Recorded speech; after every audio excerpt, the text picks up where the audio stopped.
Tiada hari tanpa matematika. Sampai jumpa kembali dan salam sehat. Hari ini kita belajar tentang kekongruenan dan kesebangunan bangun datar. Tujuan pembelajaran atau indikator yang harus kita capai melalui materi pembelajaran kita hari ini adalah kita mampu menjelaskan kekongruenan dan kesebangunan bangun datar. Yang kedua adalah kita mampu menyelesaikan masalah berkaitan dengan kekongruenan dan kesebangunan dua buah bangun datar.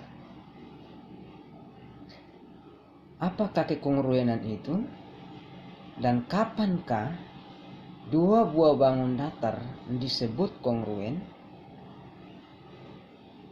Kekongruenan atau bangun yang disebut sebagai kongruen apabila bangun-bangun yang mempunyai bentuk dan ukuran yang sama. Dua buah bangun datar yang kongruen jika diimpitkan akan tepat berimpit tanpa ada bagian yang tersisa. Nah, artinya bahwa dua buah bangun datar itu disebut kongruen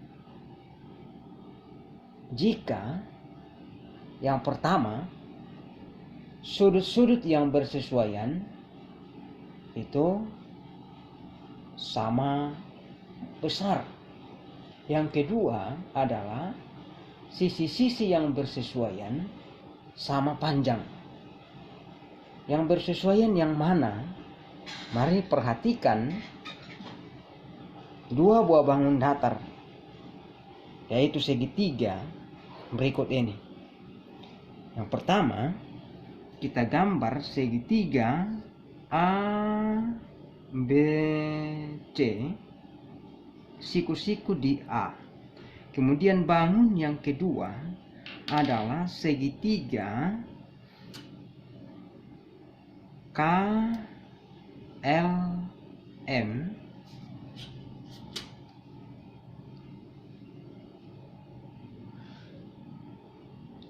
siku-siku di K.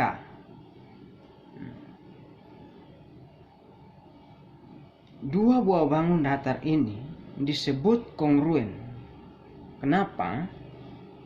Karena sudut-sudut yang bersesuaian itu sama besar. Sudut yang bersesuaian yaitu sudut A itu bersesuaian dengan sudut K. Itu sama besar, 90 derajat. Kemudian sudut C itu bersesuaian dengan sudut M.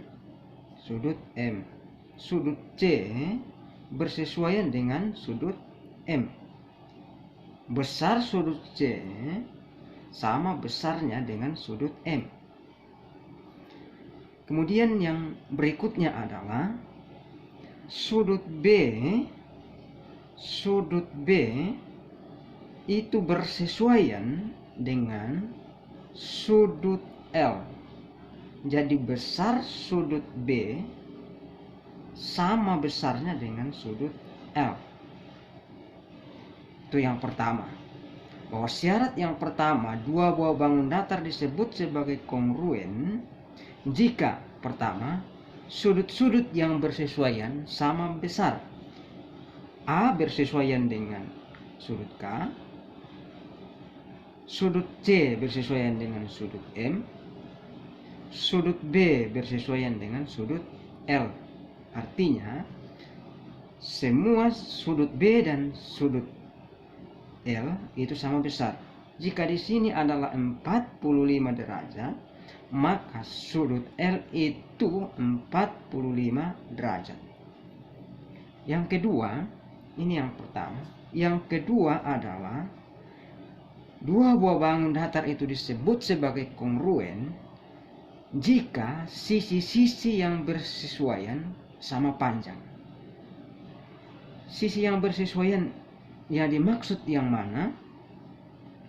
Sisi AC,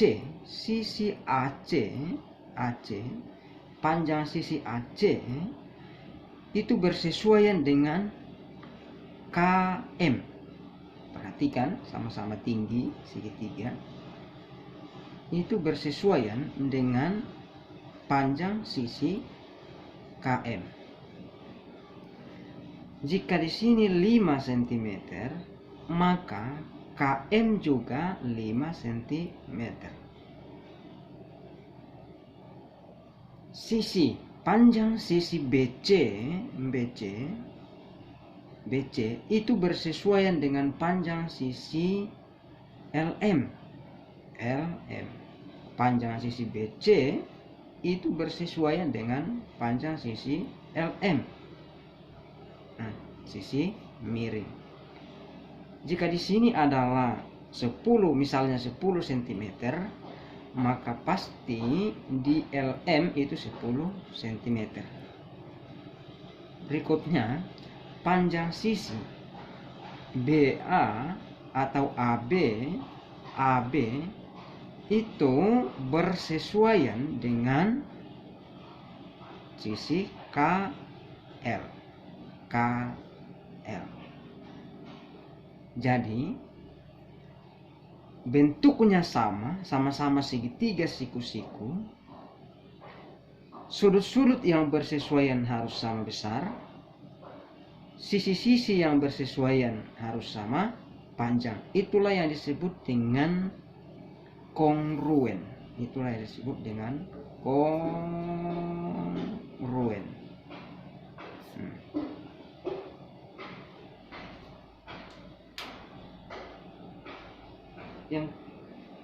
Yang kedua adalah kesebangunan. Apakah kesebangunan itu? Dua buah bangun datar disebut sebagai sebangun apabila mempunyai bentuk sama dan ukurannya merupakan pembesaran atau pengecilan terhadap bangun datar lainnya. Apa maksudnya? Perhatikan dua buah bangun datar yang berikut ini. Kita gambar, yaitu persegi panjang. Dua buah persegi panjang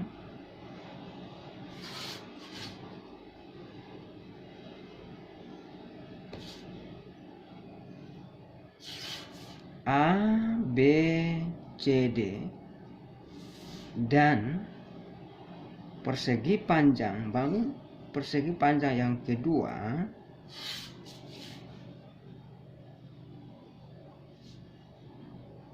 kita beri nama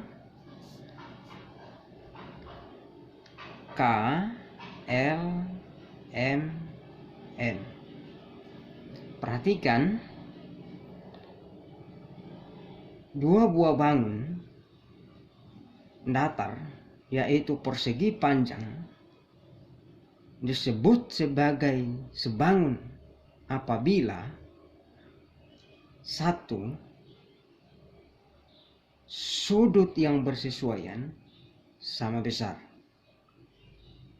Sudut yang bersesuaian, sudut A itu bersesuaian dengan sudut K. Sudut K.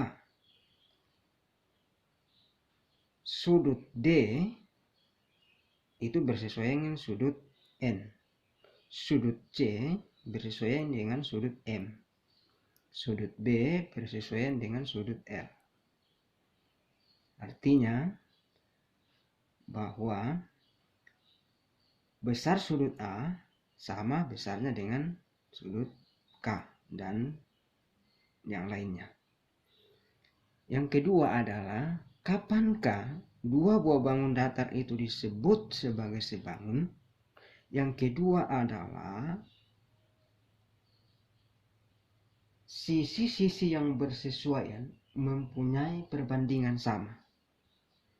Sisi-sisi yang bersesuaian,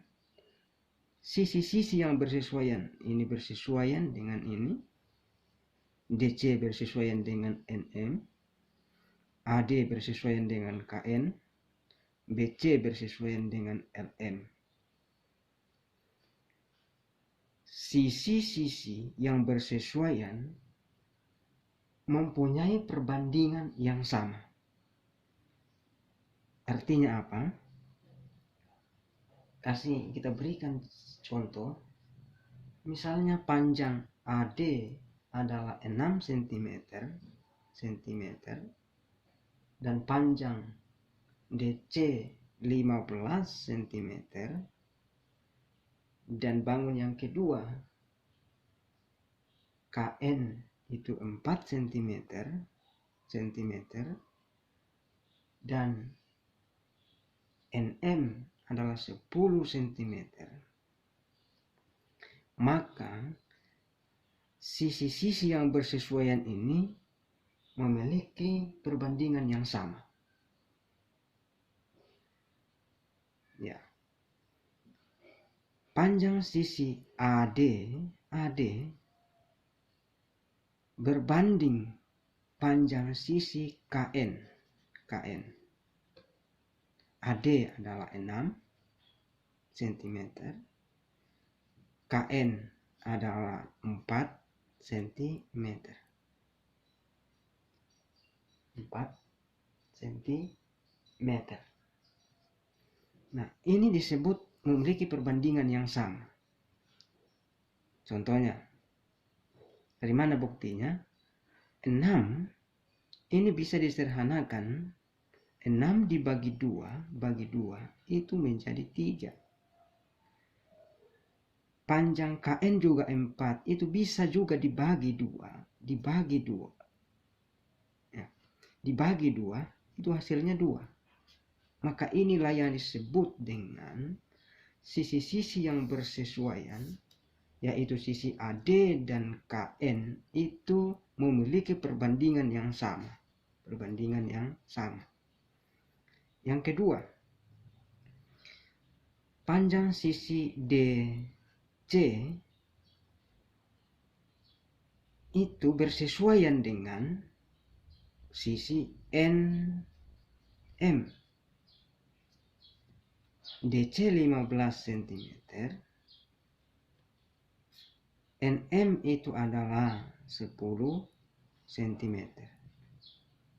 Perbandingan sisi-sisi yang bersesuaian, yaitu sisi DC dan NM, perbandingan antara dua buah sisi ini memiliki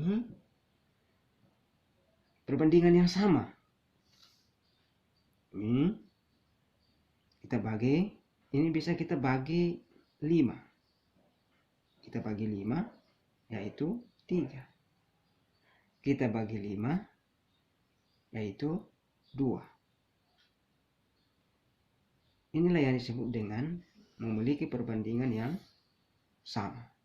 Jadi dapat disimpulkan bahwa dua buah bangun datar disebut sebagai sebangun jika pertama, sudut-sudut yang bersesuaian sama besar. Sini 90, di sini juga harus 90 derajat. Yang kedua adalah sisi-sisi yang bersesuaian memiliki perbandingan yang sama. Sisi AD memiliki perbandingan yang sama dengan sisi KN. AD bersesuaian dengan KN memiliki perbandingan yang sama. Itulah yang disebut kesebangunan. Sekian pengertian dan penjelasan tentang kekongruenan dan kesebangunan. Pertemuan kita berikutnya yaitu menerapkan masalah atau menyelesaikan masalah yang berkaitan dengan kekongruenan dua buah bangun datar dan kesebangunan buah-buah bangun datar. Sekian, salam sehat, berjuang terus demi masa depan yang indah. Siapa lagi kalau bukan kita? Kapan lagi kalau bukan sekarang? Belajar terus. Salam sehat dan sampai jumpa. Terima kasih.